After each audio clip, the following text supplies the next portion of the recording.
Assalamualaikum warahmatullahi wabarakatuh.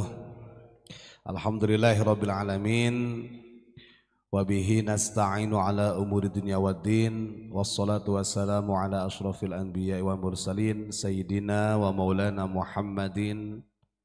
Allahumma shalli ala sayyidina Muhammadinil Fatih lima ughliqa wal khatim lima sabaqa nasirul haqqi bil haqqi wal hadi ila siratikal mustaqim. Amma ba'd. Hadratil kiram, para alim, para ulama, sesepuh bini sepuh, wabil khusus murabbi rohina Abu Yamam Ghufran Al-Bantani, yang mudah-mudahan beliau selalu diberikan kesehatan jasmani dan rohaninya sehingga istiqomah di dalam melaksanakan syiar agama Allah melalui doa bersama untuk Indonesia, Asia dan dunia.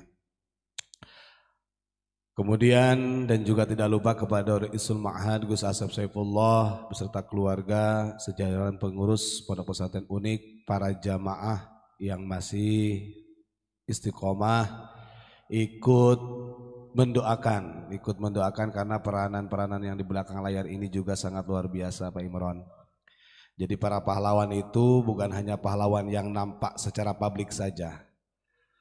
Kita tahu betapa dahsyatnya kejadian-kejadian terdahulu, Indonesia dijajah sedemikian rupa, kemudian bencana-bencana yang menimpa bangsa kita, tapi Allah masih memberikan rahmat dan hidayah sehingga Indonesia masih tetap NKRI, Negara Kesatuan Republik Indonesia, dan ini tidak lepas dari perjuangan para alim ulama, baik yang terlihat ananiyah ataupun sirron, ataupun yang di belakang layar. Tapi memang biasanya yang lebih bahaya itu adalah ulama-ulama yang di belakang layar ini. Saya di sini hanya ingin meneruskan fatwa yang kemarin Pak Imron dari Imam Ghazali, keterkaitan tentang utuh dan tidaknya suatu bangsa ini kan ada di tangan ulama, umara dan rakyat. Jadi tiga-tiganya ini kan diseru terus oleh Abu Yamam Ghufran supaya bangkit dan bersatu. Dan ini selalu diulang-ulang karena memang sangat-sangat urgen. Walaupun kelihatannya damai-damai saja, tapi tentunya di situ ada sumbu yang akan lebih besar untuk memecah belah bangsa kita, baik itu kalangan para ulama ataupun umara ataupun rakyat sendiri. Tapi kalau berbicara tentang tiga komponen yang menduduki suatu bangsa, tetap yang paling banyak disinggung ulama sama umara. Jadi rakyat itu nggak terlalu disentil oleh Nabi Muhammad SAW. Makanya kan pernah ada fatwa Abu Yamam Ghufran begini, rakyat itu gak tahu apa-apa, yang harus ke depan, yang harus berani segalanya itu adalah ulama, dan itu tidak salah. Makanya doktrin dari baginda Rasulullah itu adalah ulama yang digempur. Kemarin sudah kita jelaskan bahwa di dalam negara itu ada 3 martabat. Yang tertinggi itu adalah kedudukannya adalah ulama. Di bawah ulama ada umara dan di bawahnya lagi ada rakyat. Nah, ini hancur atau tidaknya suatu negara ini tergantung rakyat, umara dan ulama. Kemudian dari 3 komponen ini yang akan lebih besar hancurannya itu, yang mengakibatkannya itu adalah dari kehancurannya para ulama. Kesalahannya kata Imam Ghazali yang membuat negara hancur disebabkan ulama itu karena bihubbil jahi wal mal. Karena para ulama yang gemar mencintai pangkat atau mencari kedudukan dan kekayaan. Bahkan beliau katakan kalau ulama yang seperti itu gak usah diikuti, karena ulamanya juga ulama dunia, ulama su, bukan asu, ulama su. Nah, ini takutnya pakai A sama nanti ulama su dikasih A, jadi ulama. Nah, ulama su, asu itu bahasa Arab, as-su'u dari su'un, artinya elek, goreng, Sunda mah lain digoreng, goreng. Bahkan ada makalah yang juga sangat luar biasa yang dinukil oleh Syekh Nawawi Al-Bantani. Ini ulama Nusantara, Pak. Beliau menukil dari hadis baginda Rasulullah di dalam kitab Nasaihul Ibad. Beliau itu juga memberi peringatan keras kepada para ulama. Sebenarnya kita juga, Pak, menyampaikan ini kalau secara etika ya kurang baik, karena ini adalah ditujukan pada ulama yang ilmu. Tapi tidak salah kita meminjam tangan lisannya Syekh Nawawi Banten. Karena makanya kan begini, kalau prinsip santri itu kan begini, minimal lah kita menyampaikan itu menurut guru, menurut Abu Yama Magufran, menurut para ulama dan lain sebagainya. Yang penting tidak menurutku. Nah, kalau menurutku itu ya yang memang kurang baik. Jadi ada yang bertanggung jawab di sini Syekh Nawawi. Anggap aja lah ini adalah lisannya Syekh Nawawi, tangannya Syekh Nawawi yang menyampaikan. Jadi bukan Uban Aminullah. Ini yang menggampar terang-terangan ulama dan umaro. Pokoknya harus digampari, Pak. Iya.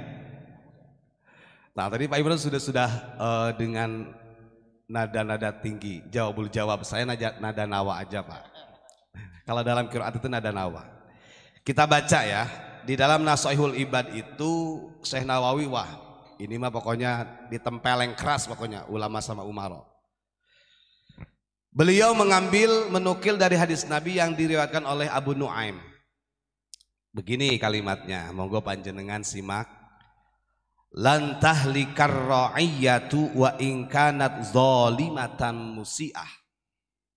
Idza kanatil wulatu hadiyatan mahdiyah walakin tahlikar ra'iyatu wa in kanat hadiyatan mahdiyah in kanatil wulatu zalimatan musi'ah. Ini keras, Pak. Lebih keras daripada Imam Ghazali kemarin.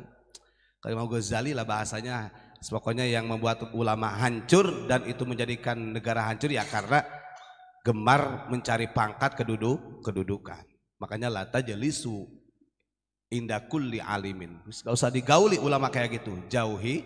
Nah, kalau kata Nabi itu adalah transformasinya Dajjal. Kalau seperti itu namanya al-a'immatul mudillun atau ghairud dajjal akhwafu min ummati, kata Nabi, yang lebih bahaya daripada dajjal. Artinya begini kata Syekh Nawawi, beliau menukil dalam hadis, ulama umaro dengekeun ku sia, bahasa gitu ya, dengekeun ku dia kulayah ngomong bahasa batana gitu. Rakyat itu atau rakyat mah moal bakal hancur. Rakyat itu tidak akan pernah rusak, tidak akan pernah hancur. Sekalipun rakyat itu pelaku maksiat, mabuk-mabukan nyolong dan lain sebagainya. In kanatil wulatu hadiyatan mahdiyah. Kalau ulama dan umaronya ecreg, kalau ulama dan umaronya benar. Ini loh keras Syekh Nawawi. Ini kalau bahasa Sunda lebih parah lagi. Kalau bahasa Sunda kan gitu, Pak, bisa lebih nyindir kasar lagi. Cuma takutnya nggak ada yang ngerti para pemirsa gitu. Saya ulangi lagi. Syekh Nawawi dengan lantang dengeken rungokno. Rakyat itu tidak akan pernah hancur.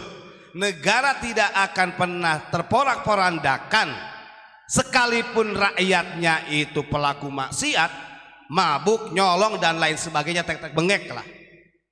Selama ulama dan umaronya ecreg, ulama dan umaronya bener. Dengekeun. Iya mah. Ini namanya minjem lisannya Syekh Nawawi. Anggap aja lah ini lisannya Syekh Nawawi. Masalahnya kan tetap, makanya kan kemarin kan Abang ngomong, coba kalau dari Bani Nawawi, Duriyah Syekh Nawawi bangkit, ngeri. Wah, geus weh, ketir keeng tegus asema. Lanjutnya kata Syekh Nawawi begini, walakin tahlikar ra'iyatu wa in kanat hadiyatan mahdiyah in kanatil wulatu zalimatan musi'ah. Iki ngeri kata Syekh Nawawi. Kedua Syekh Nawawi dengekeun dia. Kula dek ngomong cenah. Rakyat justru yang menjadikan rakyat itu hancur, negara itu hancur, walaupun rakyatnya soleh, rajin sholat, ibadah dan lain sebagainya. Idza kanatil wulatu zalimatan musi'ah. Kalau ulama dan umaronya teu eceg zalim. Nah itu Pak. Ya.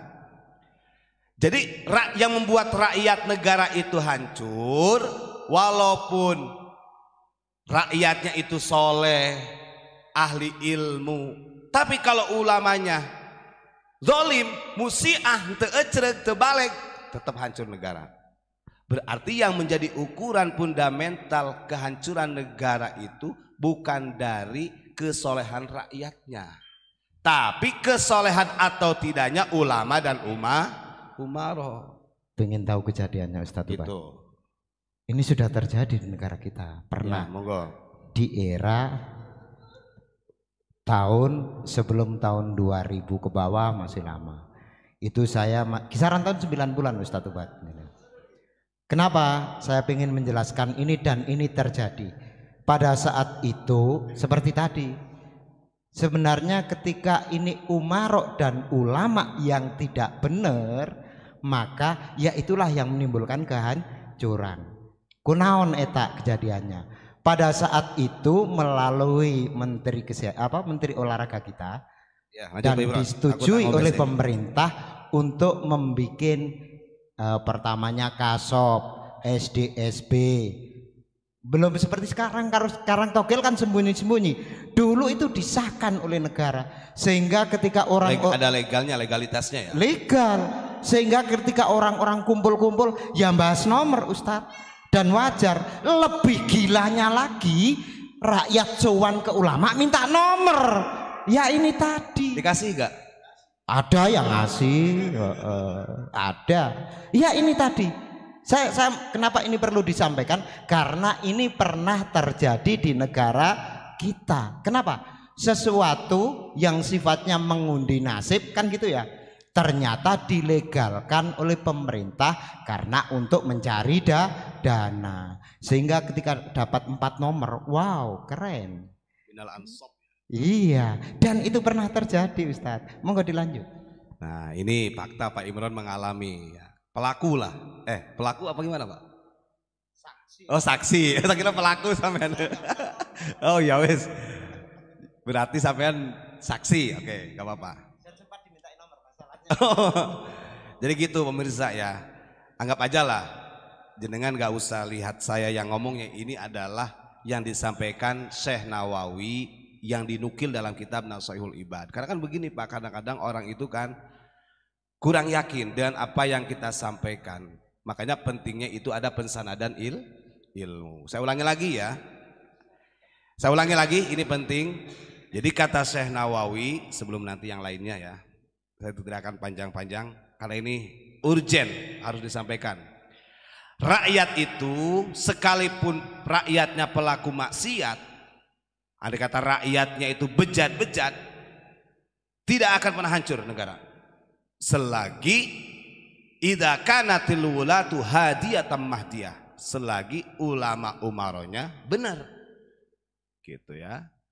Sebaliknya, walakin tahlikar ra'yah, tapi negara itu akan hancur sekalipun itu rakyatnya soleh, rajin ngaji, pondok di mana-mana gitu kan. Tetap akan hancur negara kalau ulama dan umaronya enggak benar. Zalimatan musi'ah. Kalimatnya zalimatan musi'ah. Selain zalim elek gitu. Zalimatan musi'ah. Selain dia zalim artinya enggak ecreg lah. Kalau kata Sunda enggak ecreg bahasanya. Makanya sebenarnya ini kan menyambung juga apa yang disampaikan oleh Abah. Abah kan sering ngomong, jangan salahkan rakyat. Rakyat enggak tahu apa-apa. Dan itu ternyata difatwakan lebih keras lagi oleh Syekh Nawawi. Karena hal ini tetap yang bertanggung jawab paling utama adalah al-ulama warathatul anbiya. yang bisa mentransfer pengetahuan hidayahnya kepada Umaro sebagai pelaksana yang mengurus kenegaraan Republik Indonesia. Begitulah Pak Imron. Terima kasih Pak Imron. Assalamualaikum warahmatullahi wabarakatuh.